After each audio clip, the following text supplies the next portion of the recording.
Hi, എല്ലാവർക്കും സ്വാഗതം. ഇന്നത്തെ നമ്മുടെ വീഡിയോ നമ്മൾ മഞ്ഞൾ നടുന്ന വീഡിയോ ആണ്. ഈ സമയത്താണ് കേട്ടോ നമ്മൾ മഞ്ഞൾ ഇഞ്ചിയൊക്കെ കൃഷി ചെയ്യുന്നത്. അപ്പം നന്നായിട്ട് ഭൂമിയൊക്കെ മഴ പെയ്ത് തണുത്ത് നിൽക്കുന്ന സമയമാണ്. അപ്പം നമുക്ക് മഞ്ഞൾ കൃഷി ചെയ്യാം. മഞ്ഞൾ നടാനായിട്ട് ഞാൻ എടുത്തേക്കുന്നത് ഇത് കണ്ടോ, ഇതേപോലത്തെ നമ്മൾ മഞ്ഞളിൻ്റെ വിത്തുകളുണ്ടല്ലോ, അങ്ങനത്തെ വിത്തുകൾ എടുത്തിട്ടുണ്ട്. അതേപോലെ തന്നെ ഇതേപോലത്തെ തടയുണ്ടല്ലോ, മഞ്ഞൾ നമ്മൾ ഇതിന്മേന്നാണല്ലോ കട്ട് ചെയ്തെടുക്കുന്നത്. ഈ തടയും എടുത്തിട്ടുണ്ട്. ഇത് രണ്ടും നമുക്ക് കൃഷിക്കായിട്ട് ഉപയോഗിക്കാനായിട്ട് പറ്റും കേട്ടോ. അപ്പം നല്ല രീതിയിൽ നമുക്ക് വിളവും കിട്ടും. അപ്പോൾ ഇത് രണ്ടും നമുക്ക് നടാനായിട്ട് ഉപയോഗിക്കാം. ഇതേപോലെ നമ്മൾ പറിച്ച് തണലത്തിട്ട് കഴിഞ്ഞാൽ ഇതുപോലെ നല്ല മുളകൾ വരും. അപ്പോൾ ഇതേപോലെ ഓരോ പീസ് വെച്ചിട്ട് നമുക്ക് ഓരോ കുഴികളിലിട്ട് നട്ടു കൊടുക്കാം. കണ്ടോ, ഇവിടെയാണ് കേട്ടോ നമ്മൾ മഞ്ഞൾ കൃഷി ചെയ്യാനായിട്ട് ഉദ്ദേശിക്കുന്നത്.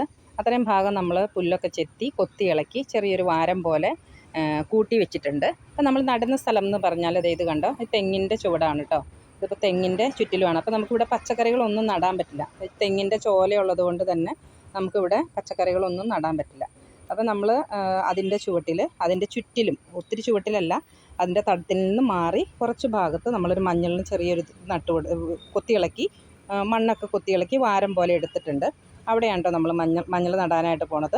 അപ്പോൾ അല്ലാന്നുണ്ടെങ്കിൽ നമുക്ക് ഒത്തിരി സ്ഥലമില്ലാത്തവരുടെ കാര്യമാണ് കേട്ടോ ഞാൻ പറയണത്. നമുക്ക് ഇതുപോലത്തെ തെങ്ങിൻ തൈകളൊക്കെ ഉണ്ടെന്നുണ്ടെങ്കിൽ അതിൻ്റെ ചുറ്റിലും തടത്തിൽ നിന്ന് മാറി നമുക്ക് ഇതുപോലെ മഞ്ഞൾ ഇഞ്ചിയൊക്കെ കൃഷി ചെയ്യാം. അതേപോലെ തന്നെ ഫ്രൂട്ട്സിൻ്റെ മരങ്ങളുടെ ചുവട്ടിൽ നിന്ന് കുറച്ച് മാറി ചെറിയ ചോലയൊക്കെ ഉണ്ടെന്ന് വെച്ചിട്ട് മഞ്ഞളിന് കുഴപ്പമില്ല കേട്ടോ. അപ്പോൾ നമുക്ക് ഇങ്ങനെയുള്ള സ്ഥലങ്ങളിൽ നമുക്ക് കൃഷി ചെയ്ത് കൊടുക്കാം. അപ്പോൾ ഞാൻ ഇവിടെ വാരം കോരി ഇട്ട് കൊടുത്തിട്ടുണ്ട്. ഇനി നമുക്ക് അതിൽ ചെറിയ കുഴികൾ എടുത്തിട്ട് നമുക്കിതിൽ വളവും കാര്യങ്ങളൊക്കെ ഇട്ട് കൊടുക്കണം.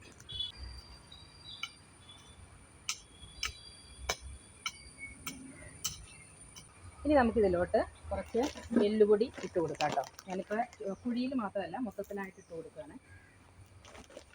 ഇതേപോലെ മൊത്തത്തിൽ നമുക്കൊന്ന് എല്ലുപൊടി ഇട്ട് കൊടുക്കാം. കുറച്ച് ചാണകപ്പൊടിയും കൂടി നമുക്കിതേപോലെ ഇട്ട് കൊടുക്കാം. അല്ലെങ്കിൽ കുഴിയിൽ മാത്രം ഇട്ട് കൊടുത്താലും മതി, അല്ലെങ്കിൽ മൊത്തത്തിലിട്ട് കൊടുത്താലും എല്ലാത്തിനും കിട്ടിക്കോളുമല്ലോ. അപ്പോൾ അതുകൊണ്ടാണ് ഇങ്ങനെ ഇട്ട് കൊടുക്കുന്നത്. ഓരോ കുഴികളിലും ഇതേപോലെയുള്ള വിത്തുകൾ ഇട്ട് കൊടുക്കാം.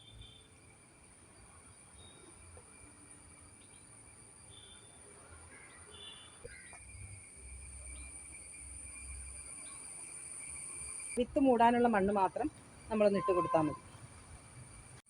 അപ്പോൾ അതേ നമ്മൾ മഞ്ഞളെല്ലാം നട്ട് വിത്തുകൾ മൂടി കൊടുത്തിട്ടുണ്ട്.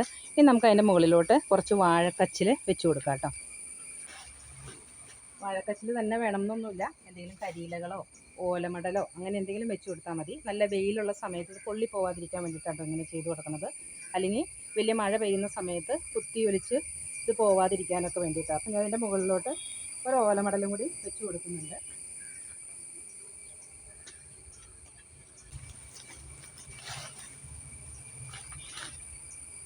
നമ്മൾ മഞ്ഞൾ നട്ട് കഴിഞ്ഞിട്ടുണ്ട്. അപ്പോൾ ഇതേപോലെ വേസ്റ്റായി കിടക്കുന്ന സ്ഥലങ്ങൾ, നമുക്ക് പച്ചക്കറി നടാൻ പറ്റാതെ കിടക്കുന്ന സ്ഥലങ്ങളൊക്കെ ഉണ്ടെന്നുണ്ടെങ്കിൽ നമുക്ക് ഇതേപോലെ ഇഞ്ചിയോ മഞ്ഞളോ ചേനയോ ചേമ്പൊക്കെ നട്ട് കൊടുക്കാം. അപ്പോൾ നമുക്ക് വീട്ടാവശ്യത്തിനുള്ള ഇഞ്ചിയും മഞ്ഞളൊക്കെ നമ്മുടെ വീട്ടുമുറ്റത്ത് തന്നെ പറിച്ചെടുക്കാനും പറ്റും. അപ്പോൾ ഇത്രയേ ഉള്ളൂ ഇന്നത്തെ വീഡിയോ. നിങ്ങൾക്ക് ഇഷ്ടപ്പെട്ടാൽ ലൈക്ക് ചെയ്യുക, ഷെയർ ചെയ്യുക, കമൻറ്റ് ചെയ്യുക, അതേപോലെ തന്നെ സബ്സ്ക്രൈബ് ചെയ്യുക. താങ്ക്